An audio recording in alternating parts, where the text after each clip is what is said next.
There we go. Ron DeSantis will be coming out, Kelly, with his wife Casey on his arm, 40 years old, a former naval officer in the JAG Corps, and here he is with his wife after Andrew Gillum concedes moments ago. Yep, absolutely. Just heard from the Tallahassee mayor, who graciously did say, yep, we had to concede it. It was not going to be for Andrew Gillum. Let's listen in to Ron DeSantis. Thank you, Florida, for your support.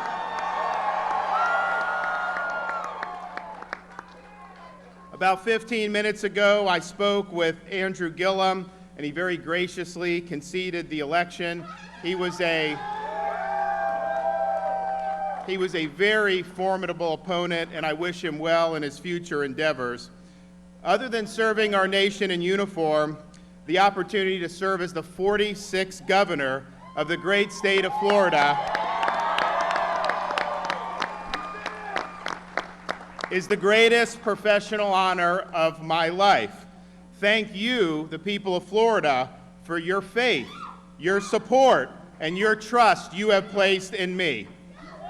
Not bad for a kid who started out making $6 an hour. Now, throughout the campaign, I knew the only thing I could fully control was how hard I worked. And while I was confident in achieving a victory, I was at peace knowing that I worked as hard as I possibly could, and I left everything out on the field. When he spoke to the Ohio Regiment towards the end of the Civil War, Abraham Lincoln told the soldiers assembled before him that the free government for which they were fighting provided everyone with an open field and fair chance for their industry, enterprise, and intelligence.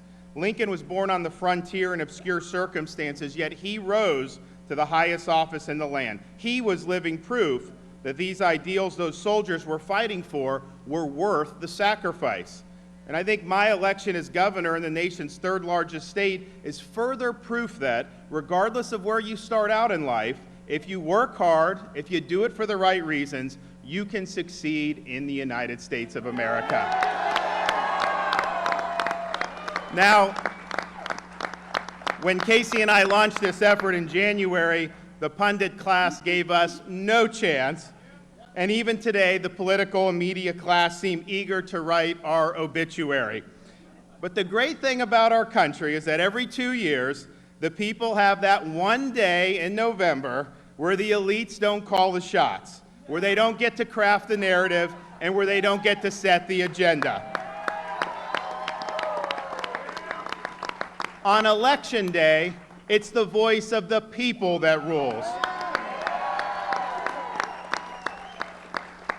Now, as governor, I'll make sure Florida remains a low-tax state. We'll hold people in government accountable. We'll protect taxpayer dollars, and we'll ensure that Floridians from all walks of life have that open field and fair chance to realize their dreams. And for those of you in high-tax states who may be contemplating investing in Florida, please know that we will remain open for business.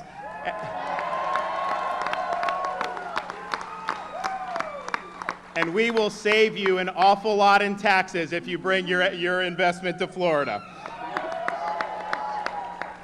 There's a lot of people I have to thank, and unfortunately, I just can't thank everyone. But I can tell you this, my most significant and valued supporter, in spite of what the media may say, is standing right next to me, my wife, Casey. You know, we met, by chance at a driving range and years ago, and she has been my best friend. She's the best wife anybody could ever have, and I very much hope, and I think I will be a great governor, but I can guarantee you on day one of all 50 states, Florida will have the best first lady in the country, and my wife, Casey.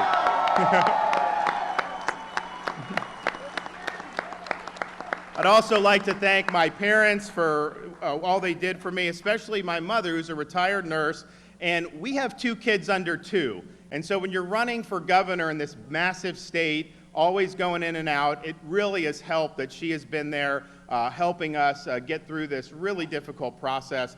So I love her very much, and I want to thank her. I also want to thank all the great volunteers that we had throughout the state of Florida.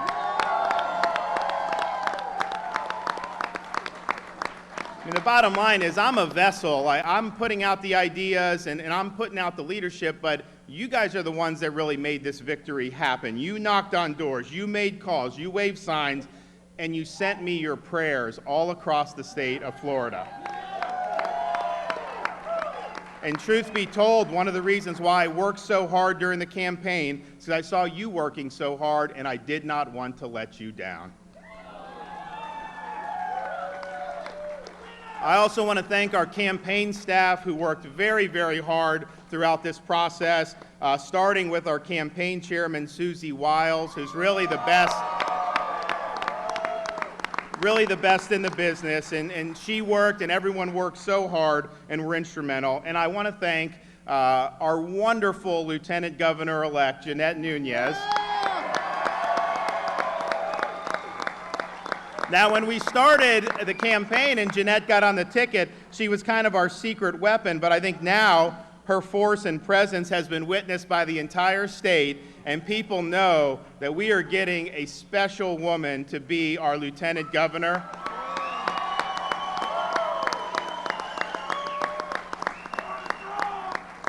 And she will be, when she takes office, the highest ranking Hispanic female in the history of the state of Florida.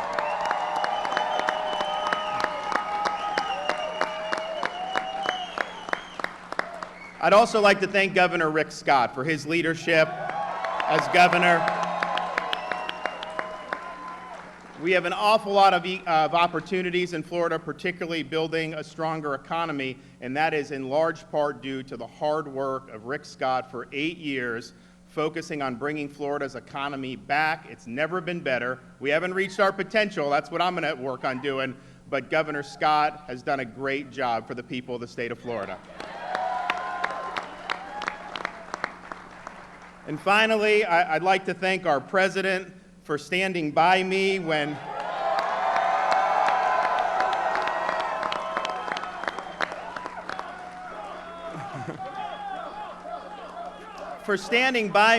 it wasn't necessarily the smart thing to do. Mr. President, I look forward to working with you to advance Florida's priorities. I think you're going to get tired of me calling you, asking you for things for Florida, but I look forward to that. I think we'll have a great partnership.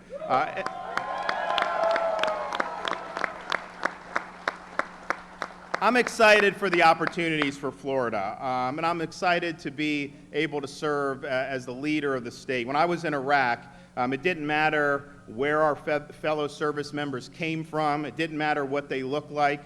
We all wore the same American flag patch on our uniform. We never thought about which of the folks back home we were fighting for. Were we fighting for Republicans? Were we fighting for just Democrats? No, we stood for all Americans. Now, political campaigns are rough business and are often about highlighting our differences.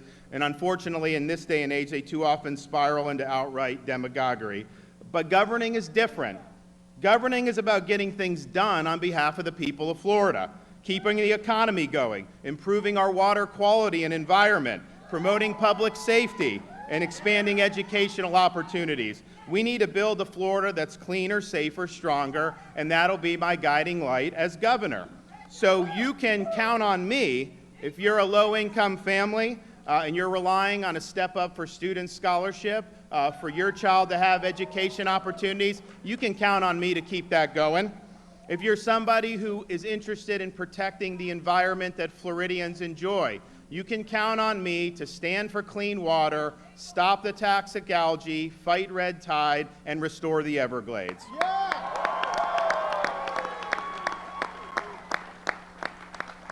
Floridians can count on me to keep taxes low and to use our low-tax climate to drive more investment into the state of Florida.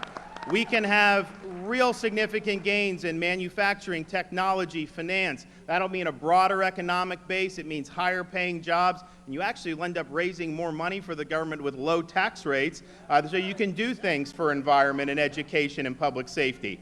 Law enforcement can count on me to stand by them. I was honored to have the support from almost every law enforcement agency or group in Florida, and there was not a single campaign stop I didn't go where someone in uniform didn't come up to me and say, "Sir, we're behind you, we're counting on you." So just understand, I appreciate the job you do to keep Floridians safe, and we'll stand by you 100%.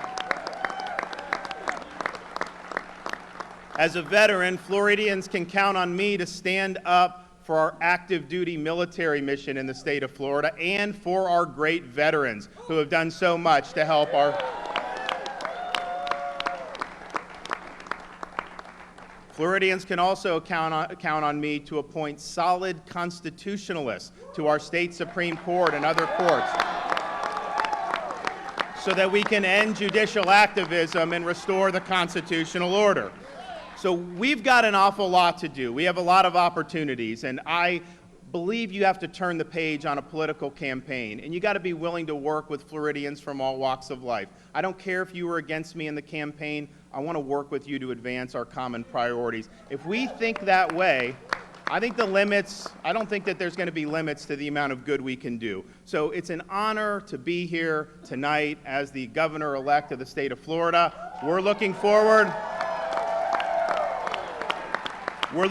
to getting going very, very quickly as we juggle 2 kids under 2 and all that goes with that. But I promise you this, as governor, I will fight the good fight, I will finish the race, and I will keep the faith on behalf of the great state of Florida and the wonderful people we have here. Thank you. God bless you guys. It's the way you need it, any way you want it.